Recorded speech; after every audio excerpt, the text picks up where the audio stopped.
ডেকেছি এবং আপনারা সবাই আসছেন, এই জন্য আমি অত্যন্ত খুশি হয়েছি। আল্লাহর দরবারে শুকরিয়া, আলহামদুলিল্লাহ।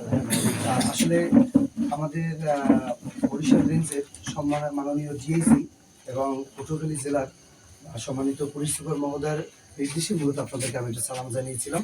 আপনারা আসছেন। আমি একটু জানি যে এখানে আমাদের তাবলিগ জামাতের যে ভাইয়েরা আছেন, আমরা সাধারণত বলে থাকি যে দুটি গ্রুপ আর কি, যে সাত গ্রুপ এবং জুবাইর গ্রুপ, দুই গ্রুপের লোক এখানে আছেন উপস্থিত? আচ্ছা, আলহামদুলিল্লাহ। এরপরে ওই যে আবার আপনাদের মধ্যেই তো কেউ না কেউ কোনো মসজিদের সভাপতি, সেক্রেটারি, ইমাম সমাজের সভাপতি, সেক্রেটারি সবাই আছেন। আচ্ছা, যাক, ঠিক আছে। তো আমি একটু প্রথমে একটু স্বাগত বক্তব্য বলি, তারপর আপনারা আপনাদের বক্তব্য বলবেন। আসলে আপনারা তো বোঝেন যে আমি যেহেতু জেনারেল লাইনের স্টুডেন্ট, এই জন্য আমি হয়তো ধর্মীয় নামাজ কালাম করার জন্য মিনিমাম যেটুক দোয়া সূরা কেরাত দরকার, সেটা তো মা বাবা মুসলমানের সন্তান হিসেবে শিক্ষা দিয়েছে, ঠিক আছে, শিক্ষা দিয়েছে। তো সেটুকুই পারি, এর বেশি হাদিস কোরআন তো অত আমি পারি না। তবে আপনার যেটা এখন আপনার মোবাইলের যুগ, ফেসবুক, ইউটিউব, বিভিন্ন জায়গায় বিভিন্ন বক্তাদের বক্তব্য থাকে, ইচ্ছে করলে সার্চ দিয়ে অনেক কিছু দেখা যায়, সেখান থেকে যতটুকু সম্ভব চেষ্টা করি শেখার জন্য, আমল করার জন্য। সেটা তো আপনাদের পর্যায়ে না, কারণ আপনারা হচ্ছেন যে সবসময় দিনের দাওয়াতের ভিতরে থাকে। আপনারা 3 দিনের চিল্লায় যান, 41 দিনের চিল্লায় যান, বিভিন্ন সময় এই ফরজ নামাজের পরে বসে আপনারা তালিম করেন, যার কারণে আপনারা সবসময় হাদিস, কোরআন এগুলো নিয়ে আপনারা সবসময় চর্চা করেন। আমার তো ওই সময়টাও হয় না, বা আমি অতটা পারি না। যাই হোক, এটা হয়তো আমার আবার দুর্ভাগ্য হতে পারে, কারণ আমার ডিপার্টমেন্টে অনেক বড় বড় স্যার, ডিআইজি, পুলিশ সুপার স্যারদের মতো, ইউনিভার্সিটির প্রফেসর, সরকারি কলেজের প্রফেসর, তারা কিন্তু আবার এই দিনের কাজে নিজেদেরকে নিয়োজিত রাখছে। তা আমি যেহেতু পারি না, নিঃসন্দেহে এটা আমার দুর্ভাগ্য, স্যারদের জন্য অবশ্যই হয়তো সফলতা। তো আপনারা জানেন যে সত্যি কথা বলতে আমাদের এই যে তাবলিগ জামাতের যে একটা বিভাজন হয়েছে, এই বিভাজনের আগে আপনারা কিন্তু সবাই এক ছিল, এবং কোনো সন্দেহ নাই যে কিছু মানুষ থেকে যারা অরাজনৈতিক বলতে সে আওয়ামী লীগও করে না, বিএনপিও করে না, জাতীয় পার্টিও করে না, কিন্তু তার মনের মধ্যে একটা বাসনা যে আমি কি করতে পারি। ওই মানুষগুলো কিন্তু আমরা এই তাবলিগের প্রতি অনেক বেশি আকৃষ্ট ছিল, যে আল্লাহ রাস্তায় যদি নামি তাহলে আমি তাবলিগ জামাত করবো, দিনের দাওয়াতে থাকবো। তারা ওই আওয়ামী লীগ, বিএনপি, জাতীয় পার্টি এগুলো তারা বোঝে না, করতো। কিন্তু দুর্ভাগ্যজনকভাবে যখন আমাদের মধ্যে এই একটা বিভাজন যে কোনো কারণেই হয়ে গেছে, তখন কিন্তু অনেক মানুষ যারা ওই যে দোদুল্যমান ছিল যে আমি কোন লাইনে যাব, তারা আমি তাবলিগ লাইনে যাব, তারাও কিন্তু একটু কনফিউজড হয়ে গেছে যে আসলে লাইন তো কোনোটাই মানে মানে মানে একটা অবস্থা, যে এমন একটা অবস্থা যে মানে একটা মন্তব্য হয়ে গেছে যে আসলে আমরা কোন লাইনে যাব। তো এই অবস্থা, সেই অবস্থার ভিতরে আমরা এখনো অনেকটা চলমান আছি, আল্লাহ আমাদেরকে সেই জায়গা থেকে ফিরিয়ে এনে আবার আমরা শুধুমাত্র আমাদের যে আল্লাহর সেই ঐশী বাণী আল কোরআন এবং আমাদের যে প্রিয় ব্যক্তিত্ব, আমাদের সৃষ্টির, যার সৃষ্টি না হলে এই বিশ্বজান সৃষ্টি হতো না, সেই মোহাম্মদ রাসূলুল্লাহ সাল্লাল্লাহু আলাইহি ওয়াসাল্লামের যে হাদিস, যেটা আমরা আমাদের ফলো করে আমাদের জীবন আমরা পার করবো, এবং ইহকাল এবং পরকাল দুই কালেরই আমাদের যাতে আমরা কামিয়াব হব, সেই কোরআন এবং হাদিস মেনে যেন আমরা আমাদের জীবনকে চালিত করতে পারি।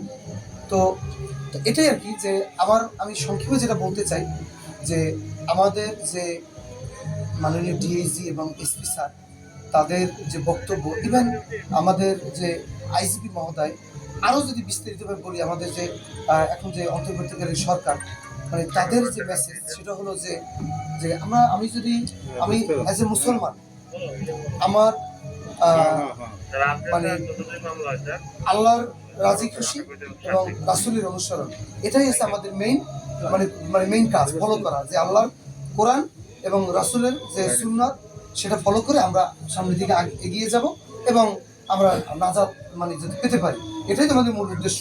তা সেই উদ্দেশ্য, এবং আরেকটা বিষয় হচ্ছে যে এই যে আমাদের যে বিভাজন, এই বিভাজনের কারণে আমাদের দেখা যাচ্ছে যে ইসলামের শত্রু যারা, এক কথা ইসলামের শত্রু যারা, তারা কিন্তু এই সুযোগটা নিচ্ছে, যে তোমরা বলো যে ইসলাম হচ্ছে শান্তির ধর্ম, তাহলে তোমরা তো নিজেরাই তো অশান্তির ভিতরে আছো, নাউজুবিল্লাহ, আল্লাহ মাফ করুন। তারা কিন্তু এগুলো বলার সুযোগ পাবে এবং পাচ্ছে, ঠিক আছে, তারা এটা বলার সুযোগ পাচ্ছে। আমি আপাতত চাই যে স্বাগত বক্তব্য দিচ্ছি স্যার। সবাই আসছে প্রোগ্রামের স্যার নির্দিষ্ট কোনো টাইম নেই স্যার। মূলত আমাদের এই যে আলেম সমাজ তাদেরকে নিয়ে বসছি, এদের সাথে আমার প্রোগ্রাম শেষ হয়ে গেলেই আমার ওদিকের প্রোগ্রাম স্যার শুরু হবে স্যার। আপনি আসতে পারেন স্যার, অসুবিধা নেই স্যার। একটু আজকে আমাদের একটু বেশি সময় নয় আমাদেরকে দিলেন স্যার। স্যার আমি এটা কন্টিনিউ করি স্যার। আসসালামু আলাইকুম স্যার। আমাদের যে বাউফলের যে সার্কেল স্যার সিনিয়র এসপি দেখেন, সেও কিন্তু এই বিষয়টা নিয়ে মানে দেখছেন যে আপনাদের সামনে আপনার প্রোগ্রামটা কত দূর। ইভেন আজকে আমাদের পটুয়াখালীতে এসপি স্যারের যে সভা ছিল আমাদের, যেটা অপরাধ সভা বলে, সেই অপরাধ সভায় কিন্তু স্যার মেসেজ আমাকে দিয়ে দিছে যে যারা যারা করছেন ওকে, যারা করেন নাই তারা করে ফেলবেন। স্যাররা এই বিষয়টা নিয়ে একটু মানে অরিট, ঠিক আছে। যাই হোক, তো তো এরপরে যেটা আমি বলতে চাচ্ছিলাম যে যে আমরা আমাদের ইসলাম ধর্ম শান্তির ধর্ম, কিন্তু আমাদের এই একটু একটু বিভাজন বা একটু আমাদের মধ্যে এই অনৈক্যের কারণে আমাদের এই যারা মানে ইসলামের শত্রু যারা, তারা কিন্তু আমাদেরকে আপনার মনে করেন যে কথা বলার সুযোগ পায় যে তোমরা শান্তির কথা বলো, তোমরাই তো অশান্তির মধ্যে মানে আসো, সাপোজ এরকম একটা কথাবার্তা। তো আমরা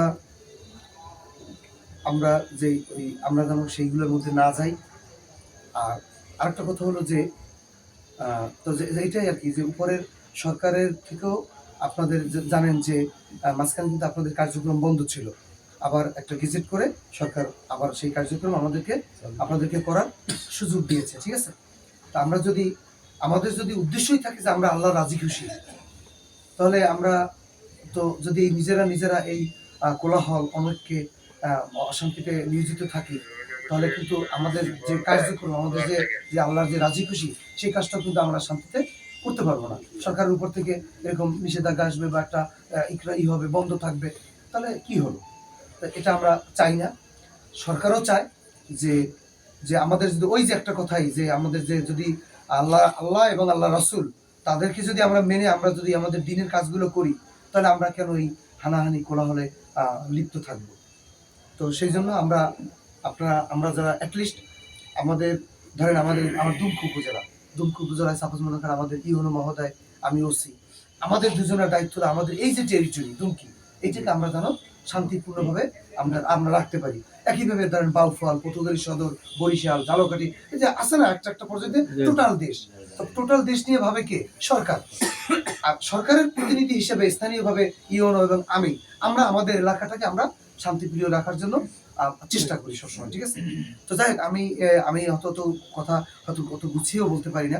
আপনারা যেহেতু ওই কষ্ট করে আসছেন, আবার কিছু শীতের দিন কিছুক্ষণ পর আবার ঈশারক্ত হয়ে যাবে। তা আমি এরপর আমি আপনাদের কাছ থেকেও একটু আপনাদের বক্তব্য শুনতে চাই।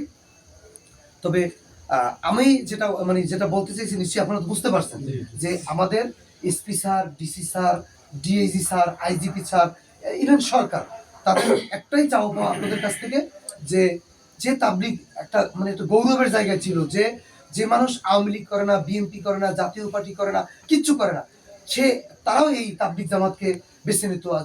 যে আমি যত বড় পোস্টেই থাকি না কেন, যে সাধারণ প্রফেসর, আমি ওসি, আইজিপি, কিন্তু আলটিমেট গোল হচ্ছে যে মানে আল্লাহর সন্তুষ্টি, যে আমি মারা যাওয়ার পর যখন আমাকে দাফন করবে, সেই যে 3 প্রশ্ন, আমি তার জবাব দিতে পারবো কিনা, আমি পুলসিরাত পার হতে পারবো কিনা, আমি আল্লাহর দিদার পাবো কিনা, হ্যাঁ, নবীজি আমার জন্য সাফায়াত করবে কিনা, সেটার জন্য আমরা সবসময় এই তাবলিগ জামাতকে বেছে নিতাম, আমরা দিনের কাজ করতাম। আপনারা জেনে খুশি হবেন যে আমার ছাত্র জীবনে আমাদের একটা কালচার ছিল না, মেট্রিক পরীক্ষা দিয়ে আমরা চিল্লায় যাইতাম। তা আমি আমার মেট্রিক পরীক্ষা দিয়ে আমি কিন্তু 41 দিনের যাইনি, বাট 3 সালে কিন্তু আমি কয়েকবার গিয়েছি, ঠিক আছে। তা আমি কিন্তু দেখেন আমার ছাত্র জীবনে আমি কিন্তু এই তাবলিগ জামাতের সাথে মানে ইনভলভ ছিলাম।